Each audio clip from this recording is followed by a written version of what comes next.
we know who they were, and we would have a good time laughing at them. And you know what we would do? We would go home in our private yards, and we would imitate them. We would put on our anything we could find and dress up and imitate them and laugh at them.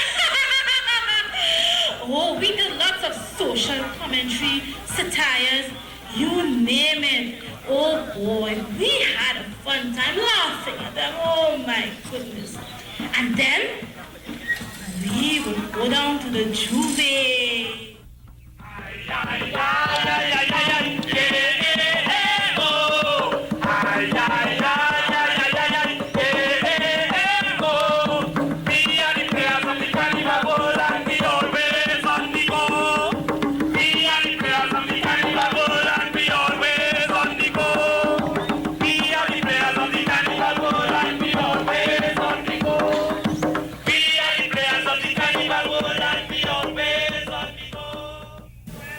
Bâtonnet, who today you would call a sick man.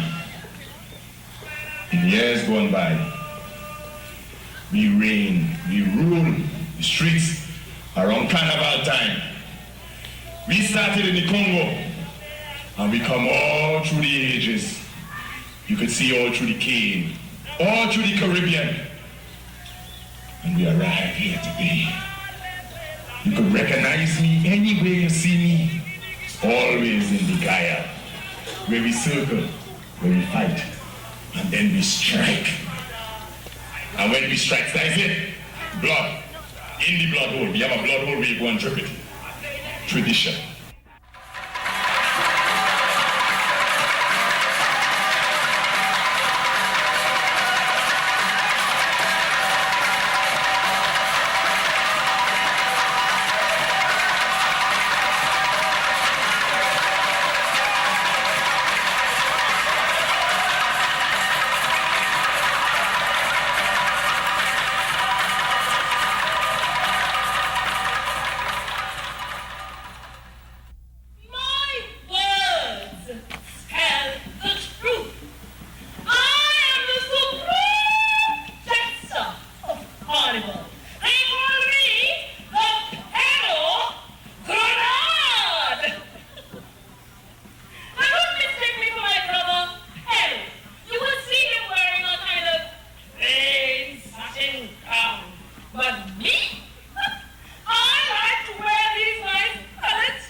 If it's the mass you forget, or you cannot decipher, they call me Master Blaster, the Midnight Robber.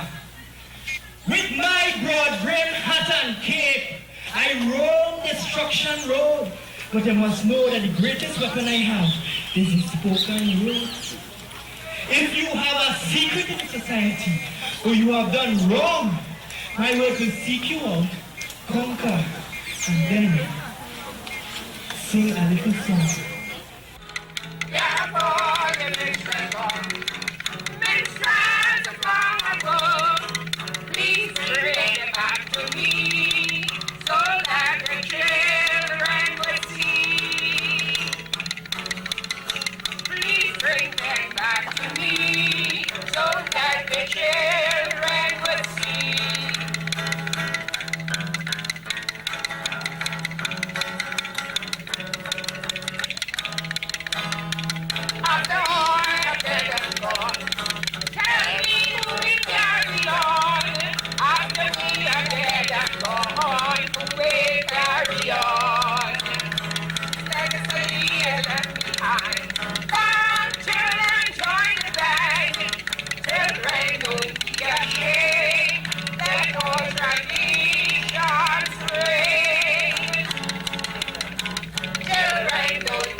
Let all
is it?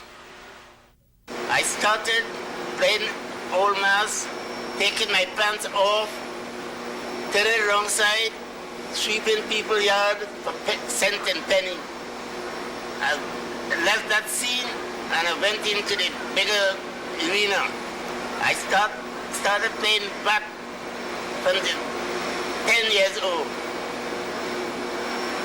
I brought 3 bands on Monday Carnival, 3 on Tuesday Carnival Day. No one has completed and did what I did. I played mass up to 2 years ago. I'm playing back 65 years old. I am 85 years old right now. I started playing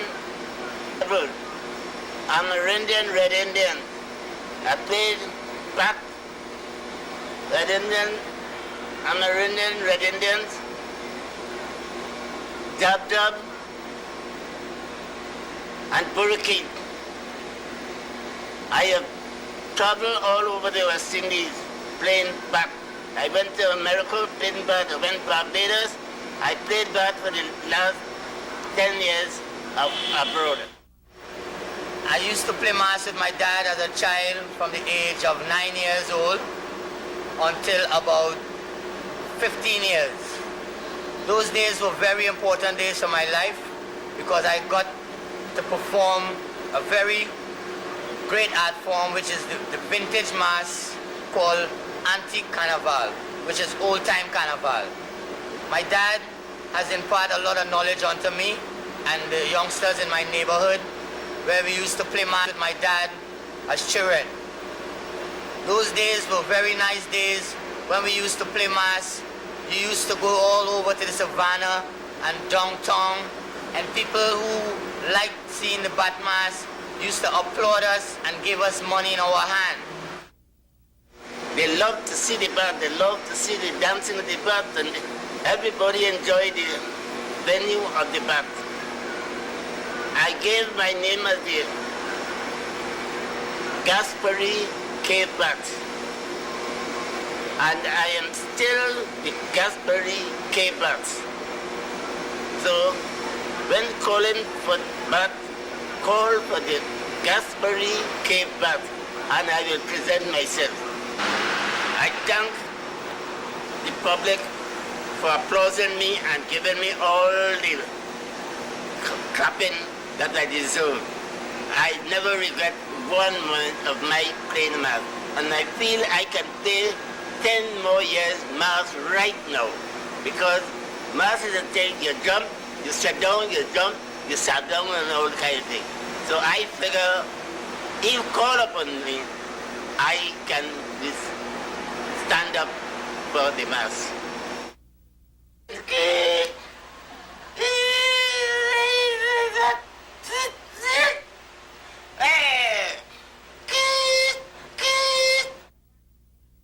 Anytime you see the bats on the road, they always mention the great old man Wiley. Wiley Bats is coming up, and that is what gives me all the applause in playing mass. I love to hear people speak about Wiley and his bats, and that went further, and that will never die as long as carnival exists in this country. Bat is one important factor in carnival. If there is no bat, there is no Wiley. If there is no Wiley, there is no bat. That's the whole thing.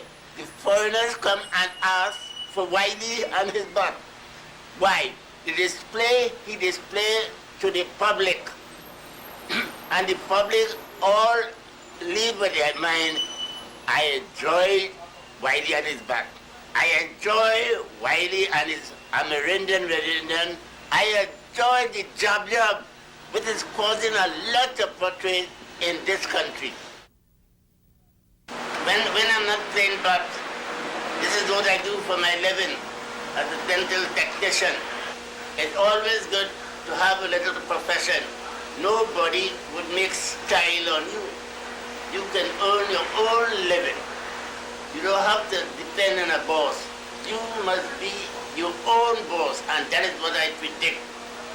And I'm going strong as Johnny Walker today. My first year of producing a children's band was honoring my dad, Edgar Wiley, the Batman. The name of my presentation in 1990 was Bats, Clowns, and Harlequins at Play. And it was a joy to see my dad around that mass from the time the production has started until we got to all the competitions. He was there with us, giving us that inspiration and teaching the children how to dance the mass. At one time, my dad even wanted to put on a headpiece and be part of the band. I know how he felt based on seeing his production live once more through his son, and I was very proud to do that for him. He's still valid playing mass and still active making bad costumes for schools and for children who are interested in knowing what bat mass is about. My dad has that knowledge secured and would like to pass it on to generations to come. I like jumping, and I still can jump and jump and jump it as a bat. There's nothing could distract me but the bat. When I see bat at night, normal, natural bat, I always study my action. See the bat fly, see them close their eyes, and all sorts of things. And that is what I like in playing for the bat.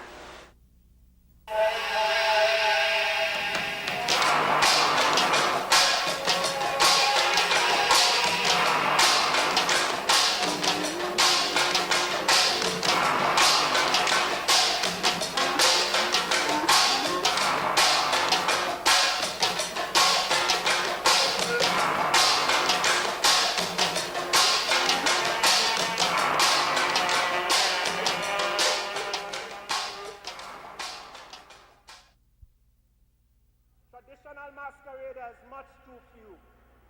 At the age of 3, my anxiety was to make you surrender your treasure. My only weapons, poetic bombast and laughter. At the age of 4, great show promoters came knocking at my door.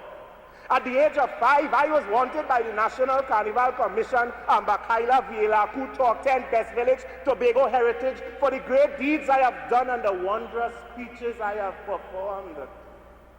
My name and photograph appeared in local dailies and in the New Orleans Museum of Natural History, throughout the universe and many other places. At the age of 6, I was known as Midnight Robber number 1, 2, and 3. At the age of 7, my physical structure was of steel ribs, iron jaws, copper bowels. In order for a man to fight with me, he must be a radio and TV controller, strangling my oral tradition and promoting primetime wasteland in a cabled Sahara. At the age of 8, I was chained in a deep, dark dungeon known as cultural amnesia, while the twin imps of cable gnawed away at my national psyche directly. My first encounter with a midnight robber was as a boy of the age of 5, which would make it about 1960. And I was watching mass at my family's home at 38 Fairley Street. In those days, Tunapuna was a center for a lot of nice traditional mass, and all these people were coming down the street to go down to the Eastern Main Road. And then suddenly this robber appeared in front of me, and scared the living daylights out of me. Threatened to boil my liver, and I remember I had some marbles in my hand which I offered him, but he wasn't taking marbles that day. And then at some point, I just remembered, became aware that my mother was there having a good time too, and then she sent me for some coins, which we used to keep on our piano. And just as he came, he disappeared. But I remember all these little boys following him and knowing some of them, but I didn't know the robber, and that fella looked real. And I think that left a kind of mark on me, a positive mark too, because I've always attempted to recreate the kind of awe and respect that I felt that day, and fear. And I've been involved in Calypso since 1977 as a composer, as a singer. And then it was around 1980, I wanted to come up with a creative way of dealing with the corruption that was supposed to be rampant in high places at the time. And I decided to utilize the speech of the Midnight Robber in song. And in 1981, I was dressed in this Midnight Robber outfit, and the name of the song was The Opera of the Midnight Robber, in which I was comparing the robber that Peter Minshall had brought the last year with the real Midnight Robbers who are high in society. Away down from the heightless regions of the Phantom Graveyard came I, this is indestructible agent of Death Valley. Now the motive of my sudden appearance here today is to accomplish my father's deadly expeditions. For in these two bloodthirsty hands of mine lies that woeful book of challenge, headed with the warrant of death, sealed with the blood of monarchs and sealed with the blood of kings. Now the great insurmountable agent of Death Valley has descended upon the face of the earth. And remember our dagger, when placed into my heart, that will also prove to be an injection for the respiration of my physical fitness. And a bullet placed into my mortal skull, that will prove to be the same. For I am indestructible, and my coffee is sweetened with jasper and acid. And I, the great agent of Death Valley, now descended upon the face of the earth, in order to accomplish my father's deadly expeditions, now say to you that you are warranting and playing with your own death, doom, and destiny. I remember the same year reading about this rubber talk competition that was put on by VAT 19 Borokids from Bella Road. And I went to this competition, and it's there I met Poggy for the first time. And we had a ring-down battle. I don't have to tell you who won. But I remember Poggy telling me to come and play mass with him, you know. So I put on my little excuse for a Midnight Robber outfit and met Poggy by the big tree and by Jerningham Avenue. And as I met him, he stopped me and he blew a whistle, he gave me a speech and I answered. And then start to wonder, say, well, Poggy, where the band? And Poggy watched me and tell me, there's the band, me and you. And I was so taken with that every year since, I had to join Poggy by the big tree. So whether the band was 10, whether it was 2, we used to go out on the street and have a good time. And I think it was Poggy who showed me the possibilities for rubber talk as poetry, for rubber talk as social commentary, because Poggy was a consummate Midnight Robber. He used to, as Paul Keynes Douglas say, he used to do Midnight Robber whole year. You only had to call on Poggy and he was ready. His costume used to be ready in September of the year before for the carnival of the next year. So adept he was at the art. And I think Poggy's biggest contribution to the tradition of the Midnight Robber, apart from his performance, which was always really great, is that he was the one person I know who at the time used to encourage young people like me. He tricked me into playing the mass. From the day my mother gave birth to me, the sun refused to shine, the earth started to tremble. Terror hit the city streets. At the age of 1, my toys were cannons and machine guns. At the age of 2, I had met and slain all mockmen like you. At the age of 3, my anxiety was to rob, murder, plunder, leaving men, women, and children to suffer. At the age of 4, my name was marked with bloodstains on every door. At the age of 5, I was wanted by the TSP, CID, FBI for the great bad deeds I have done and the gross wonders I have performed. At the age of 6, I was known as as public enemy number 1, 2, and 3. At the age of 7, my physical structure was of steel ribs, iron jaws, copper bowels. In order for a man to fight with me, he must be a double-fisted fighter, possessing nerves of iron and muscles of steel. At the age of 8, my great-grandfather's treasures were stolen, his life was taken, and it was from then I became a midnight robber. My inspiration remains Andrew Poggy Joseph, and he will always be remembered. Apart from which, he left me his hat in his will, so you know what. It's difficult to get away if I ever wanted to. And so that we are hoping that this Midnight Robber Art, which is the extension of the oral tradition that we mastered in Africa and we brought to the West Indies and we refined here in the Trinidad Carnival cauldron. I think that we are now starting to see the extent to which it could go, the range of topics possible. Poggy is one of the fellas who could take a hurricane and make it into a midnight robber via the speech. And I, in my own way, have attempted to deal with other topics, deal with, social commentary via the midnight robber speech. I did a speech about West Indies cricket utilizing the midnight robber. In 1992, I did what I refer to as this first midnight robber speech in Spanish. And it was called Christopher, Son of Lucifer. And it dealt with the exploits of the conquistador Christopher Columbus. And it began something like, Yo soy Cristóbal Colón, conocido como Cristoforo Colombo, hijo del diablo, admirante de los océanos, matador de los taínos, matador de los caribes, and on and on and on.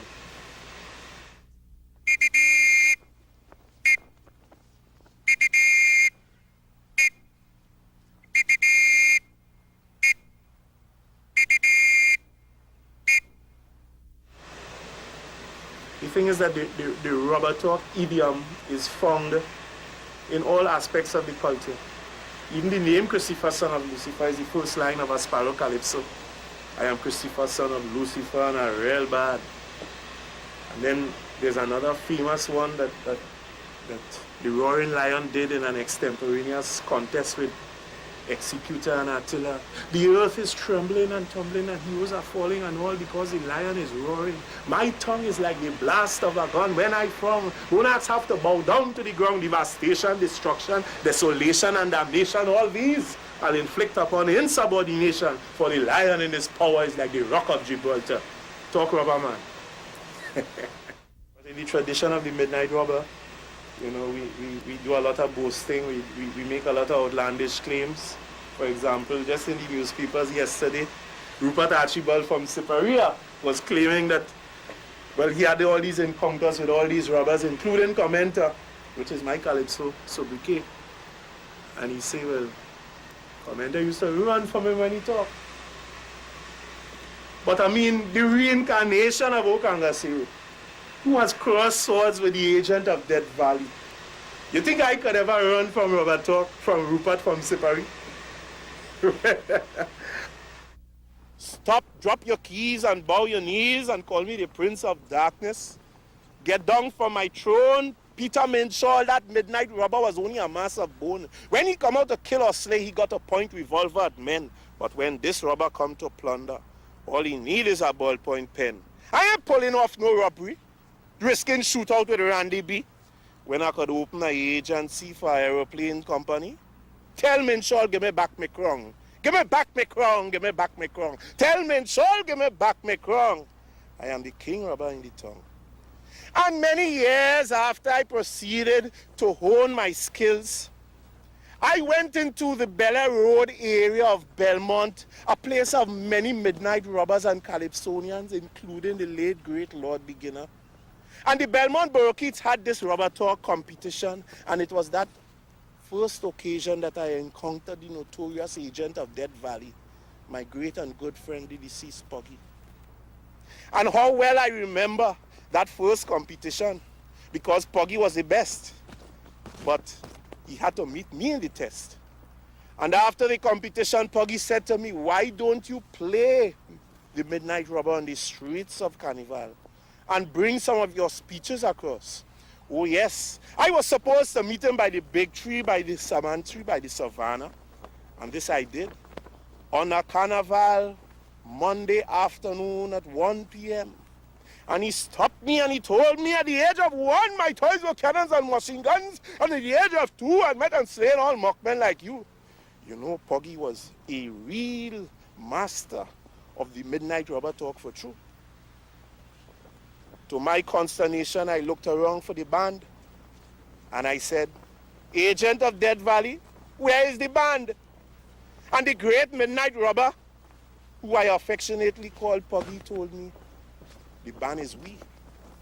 I was taken aback. But I decided from that day on to parade the city streets wherever Puggy would go. And I would stalk him and he would stalk me and we would enjoy ourselves all over the city, bringing poetry and lyrical ability over the face of the carnival. Alas, Puggy was called to another carnival tent in the sky on the 7th of January, 1997. But his passing will be remembered from all those who have taken up the cudgels in support of the traditional carnival.